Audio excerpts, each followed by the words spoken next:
WhatsApp guys, good morning, welcome back to my channel. আজকে হচ্ছে শনিবার, এখন 8টা মতো বাজে। আমি এখন গোলাপের কড়িটা দেখুন, ফোকাস নেই। এই যে হলুদ আর লালে, হালকা হলুদ হালকা লাল, দারুণ কালারটা। আজ একটা জবা ফুল ফুটেছে, যদি বাবা মইটা ঠিক করে দেয় ওইদিকে আবার তাহলে পাকতে পারবো, নাহলে আর পাকা যাবে না। ফুটছে এখন, বেশ জবা ফুল ফুটছে একটা দুটো করে।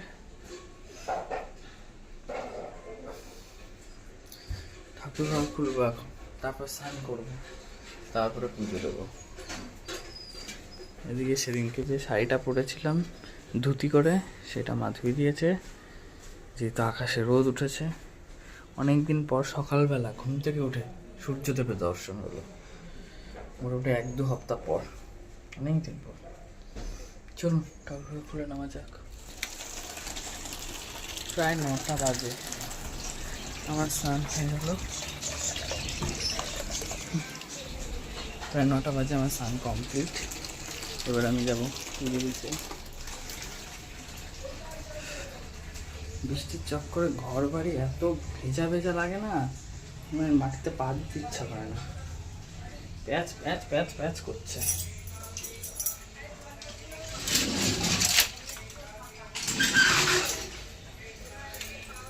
তাও ভালো আছে, রোদ উঠেছে।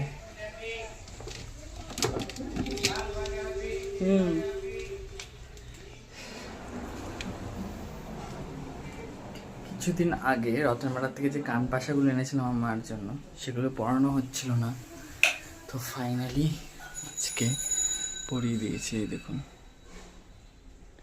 ওই যে কথা আছে না, মা না চাইলে মা কোনো অলংকার মায়ের গায়ে দেওয়া যায় না, ওই রকম হচ্ছিল। 3-4 দিন ধরে শুধু ভাবছি পড়াবো পড়াবো পড়াবো, হচ্ছিলই না। কোনো না কোনো কাজ, নাহলে পুজো দেরি হয়ে গেছে, তাড়াতাড়ি করে পুজো দিতে হবে, এরকম চলছিল। ফাইনালি আজকে মাকে পড়াতে পারলাম পাশাগুলো।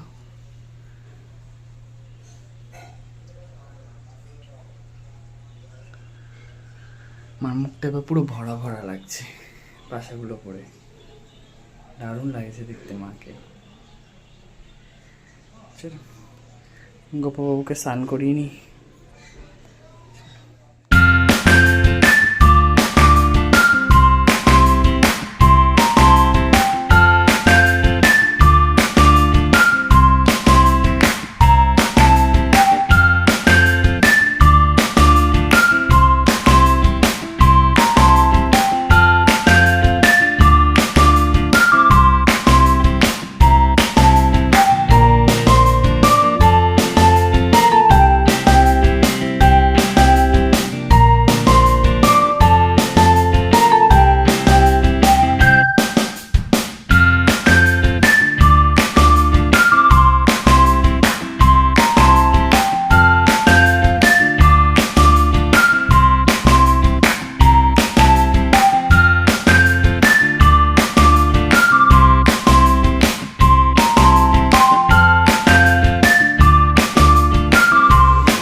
সাড়ে 10টার মতো বাজতে যায়, আমার পুজো কমপ্লিট। জানলাগুলো দিই ঠাকুর ঘরে, এবার গিয়ে খাবো। পরে বাবা মালা আর ফুল নিয়ে এসছে, এই রজনীগন্ধার মালা। আর এই হচ্ছে আমার গোপু সোনার আজকের সাজ, সাথে একটা লজেন্স। এবার আমি আমার পেট পুরো পুজো করে নিই। দেরি হয়ে গেছে অনেক।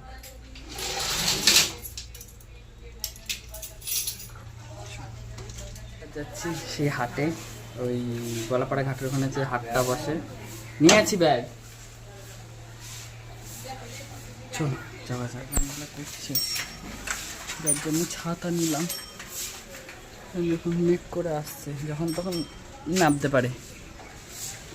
একটা মাইক না কিনলে আর হচ্ছে না, প্রচুর অসুবিধা হচ্ছে কথা বলতে।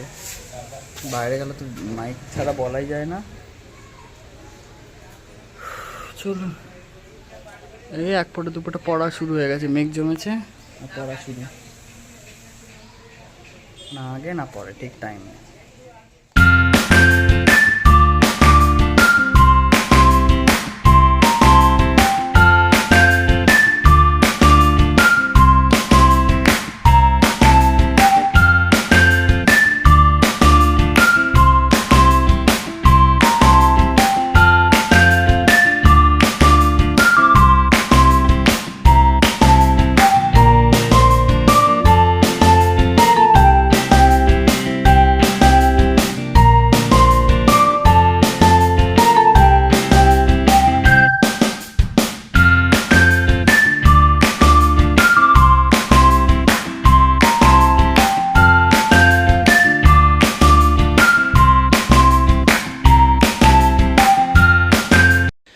তো আমরা ঘুরতে ঘুরতে চলে গেছিলাম মাছের সেকশনটাতে। আর এর আগে যতবার এসেছিলাম পুরো জায়গাটা জুড়ে আর কি মাছ বসতো, মানে ওই যে বাইকগুলো দেখতে পাচ্ছেন ওখান থেকেও বসতো।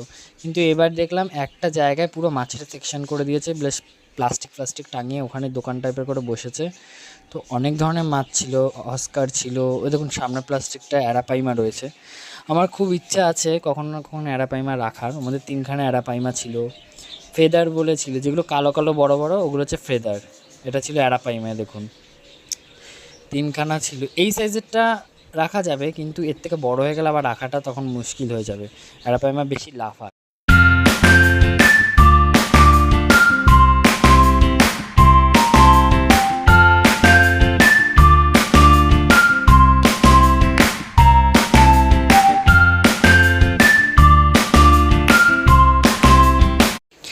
এবার এসেছিলাম ওই কুকুরের সেকশনটাতে। আর এই দেখুন এই যে জার্মান শেপার্ডের বাচ্চাটা, এটা উনি বলছিলেন 2 মাসের বাচ্চা। দেখুন 2 মাসের বাচ্চা যে দেখে মনে হচ্ছে না, কিন্তু দুজন এসেছিল দেখার জন্য।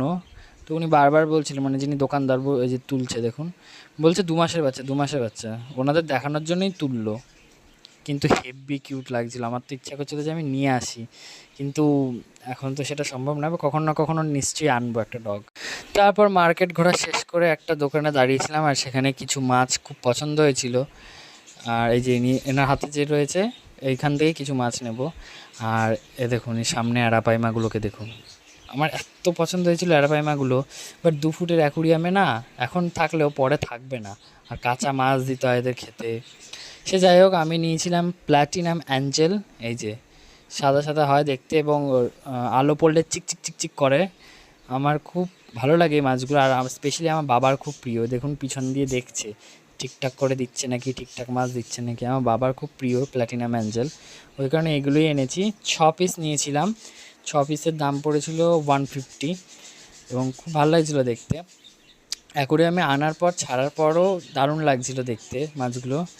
সবথেকে বড় কথা কি, এদের গাটা চিকচিক চিকচিক করে। তো ওই হাট থেকে আস্তে আস্তে মোটামুটি 12:30 বেজে গেছিলো, আর দেখতে দেখতে ঘড়ি কাটা চলে গেছে 1:30টার ঘরে।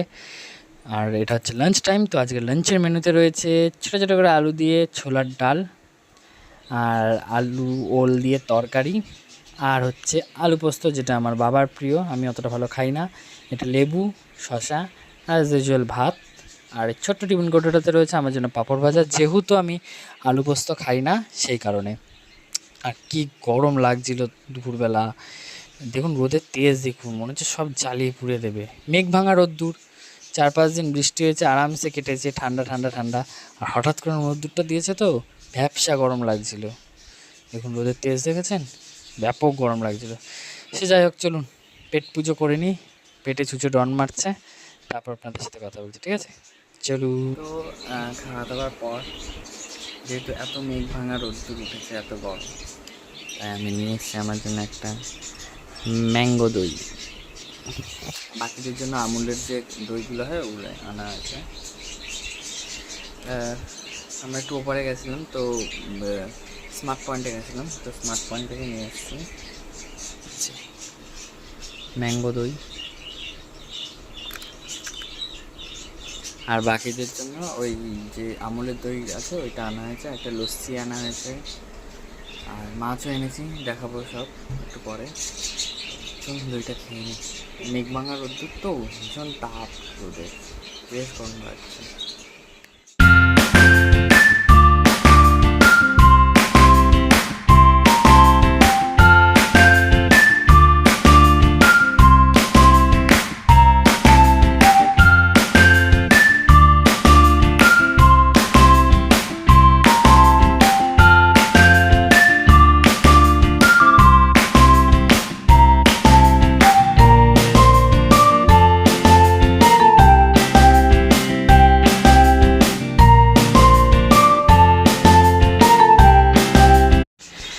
তো আমি ছাতু মুড়ি নিয়ে বসে পড়েছিলাম, আর ঘড়ি কাঁটা চলে গেছিলো 7টার দিকে। সন্ধ্যে দিয়ে আস্তে আস্তে আমার অনেকটাই লেট হয়ে গেছিলো। আমি গেছিলামও লেট করে, 6:45টার দিকে। তো এখানে একটু অন্ধকারটাকে ইগনোর করুন।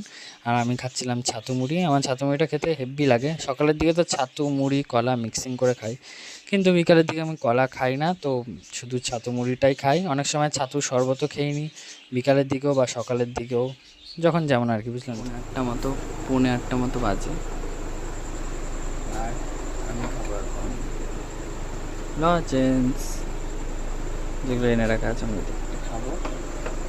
যাই হোক, চলুন, আমার গল্প যে পর্যন্তই। সবাই খুব ভালো থাকবেন, সুস্থ থাকবেন, হ্যাপি থাকবেন। দেখা হবে নতুন একটা ব্লগে। লাইক, শেয়ার, সাবস্ক্রাইব, কমেন্ট করতে ভুলবেন না। টাটা।